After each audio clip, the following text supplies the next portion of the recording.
Romanos capítulo 5, versículo 12.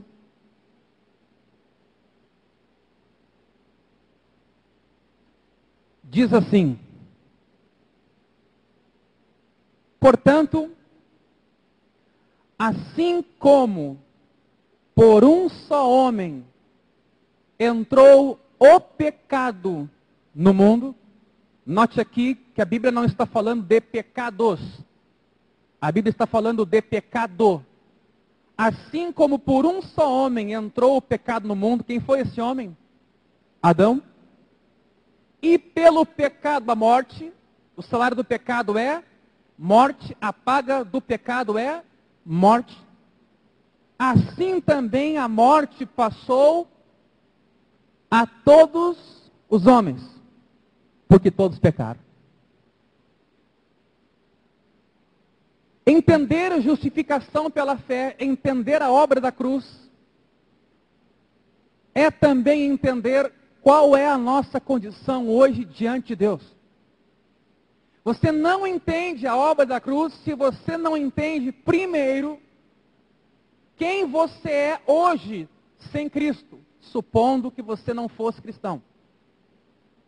E por isso eu preciso dizer que a teologia preocupa-se não só com o conhecimento de Deus, como alguns pensam, mas a teologia é também antropologia, porque ela tem que estudar o homem, e o homem na sua situação de pecado. Ela é conhecimento de Deus, e um conhecimento restrito, não total, porque a gente só conhece Deus na relação de Deus conosco.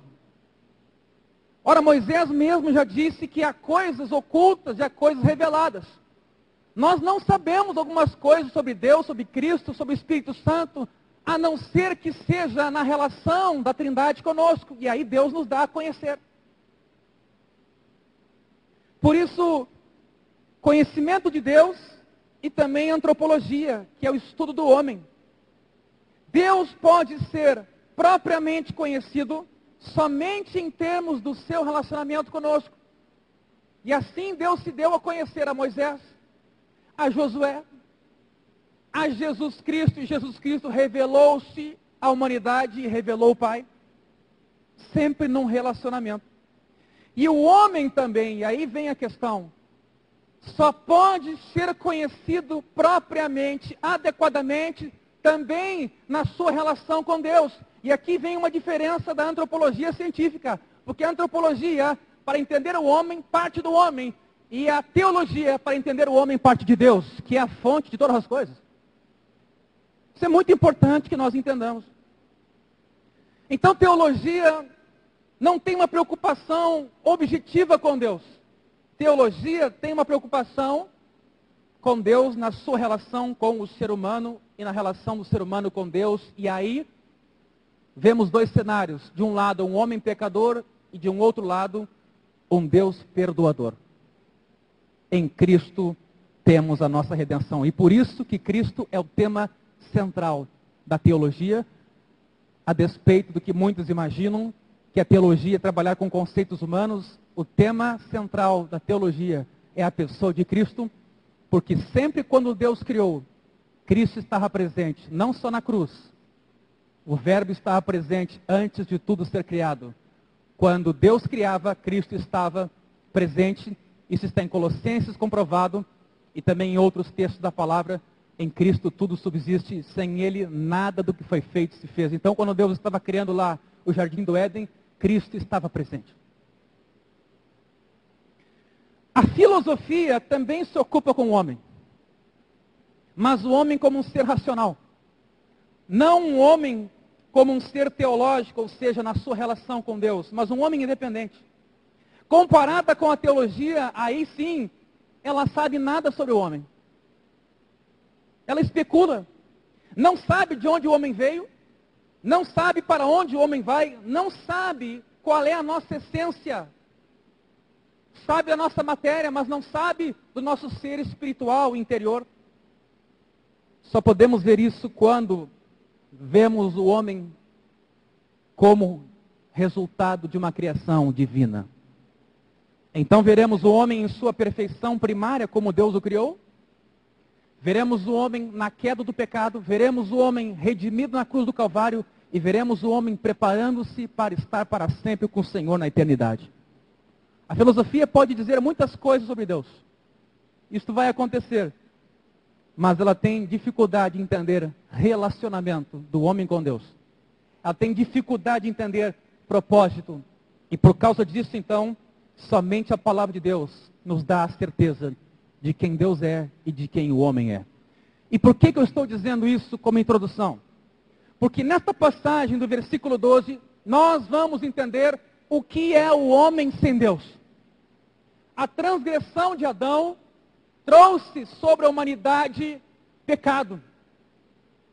Ou seja, depois da queda de Adão, todos os homens propagados segundo a natureza são pecadores.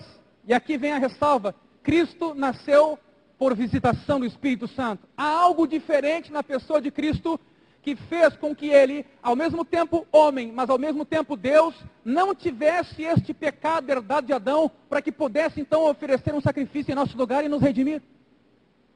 Isso é fundamental que se entenda. Todos os homens propagados segundo a natureza recebem este pecado de Adão, e aqui o texto é claro quando diz isso: todos pecaram. E qual é a condição deste homem, então, em pecado? Ele não tem temor de Deus, ele não confia em Deus, porque ele está em pecado e vê o juízo de Deus sobre si. Ele é uma pessoa que tem concupiscências, desejos de errar, de transgredir. Ele é uma pessoa que está fadada a morrer eternamente, a não ser que ele tenha um encontro com o Senhor Jesus Cristo e tenha uma nova natureza. É importante que entendamos isso. E nós não estamos tratando aqui, em primeiro instante, de pecados que praticamos. Nós estamos tratando aqui de uma natureza que fabrica pecados. Essa é, às vezes, a dificuldade que a igreja tem e o mundo também tem de nos entender. Porque daqui a pouco chega alguém aqui, de boa moral, olha para algumas pessoas aqui dentro, se compara a elas e diz o seguinte: mas a minha família está mais em ordem do que essa. Eu me organizo na minha vida financeira melhor do que essas pessoas. Eu tenho uma educação mais adequada. Meus filhos são mais comportados. E elas se comparam em termos de moral.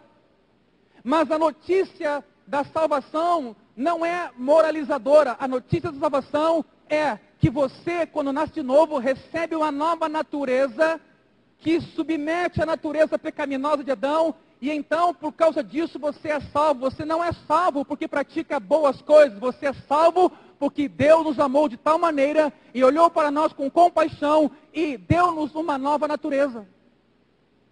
Por isso que a igreja é igreja não porque é diferente essencialmente.